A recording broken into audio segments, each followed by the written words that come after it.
എല്ലാവരും എത്തിയിട്ടുണ്ടോ? ആ ദേ ഇവരെല്ലാം എത്തിയിട്ടുണ്ട്. ലോഡിംഗ് സെക്ഷനിലോ? ഉണ്ടല്ലോ അവിടെ. ഇന്നലെ പറഞ്ഞ പോലെ എല്ലാം ഇതിൽ തന്നെ കൃത്യമായിട്ട് നോട്ട് ചെയ്ത് പോയാൽ മതി.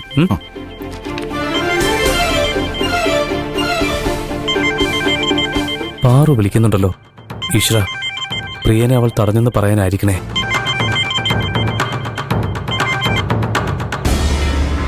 ഹലോ പാറു, പ്രിയനെ തടഞ്ഞോ? മോഹൻചേട്ടൻ എന്നോട് മിണ്ടണ്ട. എന്റെ മുന്നിൽ എങ്ങാനും വന്ന് ചാടിയ എന്റെ കയ്യിൽ നല്ലത് കിട്ടും. മോളെ, ഏട്ടന്റെ സ്ഥാനത്തുള്ളവരോട് ഇങ്ങനെ സംസാരിക്കരുത്. ആ വിചാരം ഉള്ളതുകൊണ്ടാ ഞാൻ ഇത്ര മാന്യമായ ഭാഷയിൽ സംസാരിക്കുന്നത്. ഞാൻ തേടിക്കൊണ്ടിരിക്കുന്ന ഗന്ധർവൻ പ്രിയൻ ചേട്ടനാണെന്ന് അറിഞ്ഞിട്ടും അത് എന്നോട് പറയാത്തതിന് എനിക്ക് വന്ന ദേഷ്യമുണ്ടല്ലോ. ഓ, അതാണോ വിഷയം? എന്നാലേ നീ എന്നെ കുറച്ചുകൂടെ ചീത്ത വിളിച്ചോ, ഞാനത് അർഹിക്കുന്നുണ്ട്. ഞാൻ കൺമുൻപിൽ വിഷമിക്കുന്ന കണ്ടിട്ടും മോഹൻചേട്ടൻ ഒരു വാക്ക് പോലും പറഞ്ഞില്ലല്ലോ. അപ്പോ എന്നെ അനിയത്തിയായിട്ട് കാണുന്നു പറയുന്നതൊക്കെ വെറുതെ ആണല്ലേ? ഫ്രണ്ട് കഴിഞ്ഞിട്ടേ എനിക്ക് സ്ഥാനമുള്ളൂ അല്ലേ? അങ്ങനെയൊന്നും അല്ല പാറു. ഞാൻ എത്രയോ തവണ നിന്നോടെല്ലാം പറയാൻ ശ്രമിച്ചാണെന്ന് അറിയാവോ?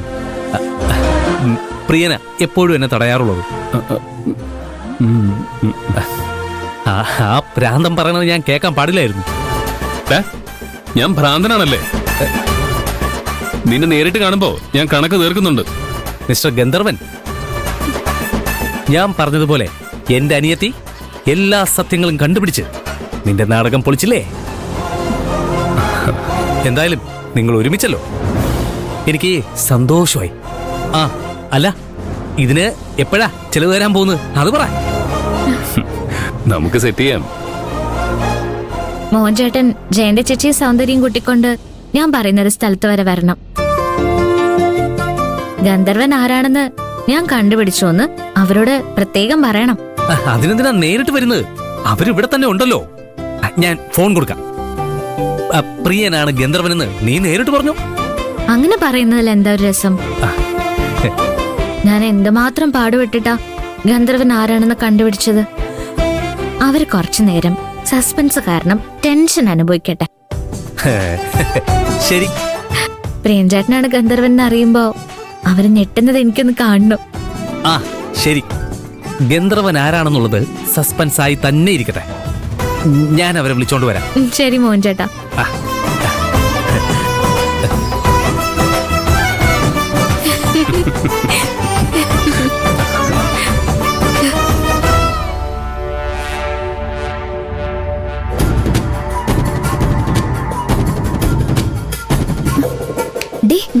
നിക്ക്, ഇത്രയും ധൃതി പിടിച്ച് നീ എന്നെ കൊണ്ട് എങ്ങോട്ട് പോവാ?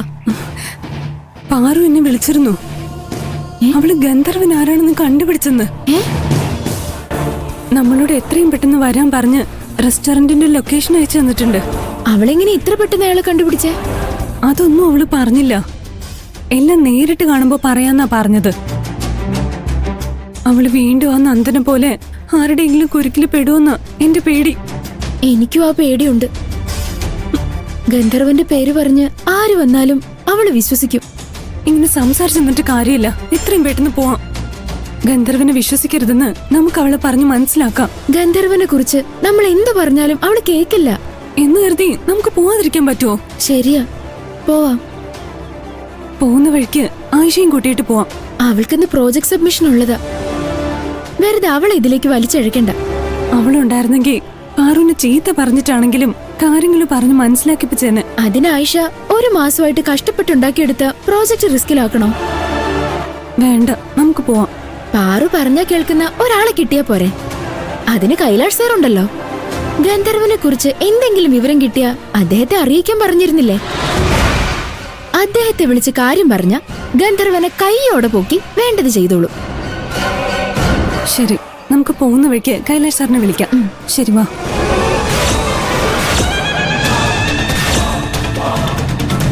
കൈലാഷ് മുഴുവനായും എന്റെ കൺട്രോളിലായി എന്ന് ഞാൻ വിശ്വസിച്ചതാ. പാർവതിയെ കൊണ്ടുള്ള ശല്യവും അവസാനിച്ചെന്ന് കരുതി. പക്ഷെ ഒറ്റൊരു ഫോൺ കോളില് സീതാന്റി എല്ലാം തോന്നിച്ചു. കൈലാഷ് എന്നോട് അവന്റെ മുഖത്ത് പോലും നോക്കരുതെന്ന് പറഞ്ഞു. ആ ദരിദ്രവാസിന്റെ മുന്നിൽ വെച്ച് അവൻ എന്നെ അടിച്ചു. അവളുടെ മുന്നിൽ ഞാൻ തോറ്റുപോയി. ഇതിനേക്കാൾ വലിയ അപമാനം എനിക്കിനി ഉണ്ടാവാനില്ല. എല്ലാം കൈവിട്ടു പോയി. എനിക്കിത് സഹിക്കാൻ പറ്റുന്നില്ല. നീ എന്തിനാ എത്ര ഇമോഷണൽ ആവുന്നേ? നീ ചിരിച്ചിട്ട് ഒരു തെറ്റ് പറ്റിപ്പോയതാണെന്നും പറഞ്ഞ് കൈലാഷിനോട് മാപ്പ് പറഞ്ഞാ മതി.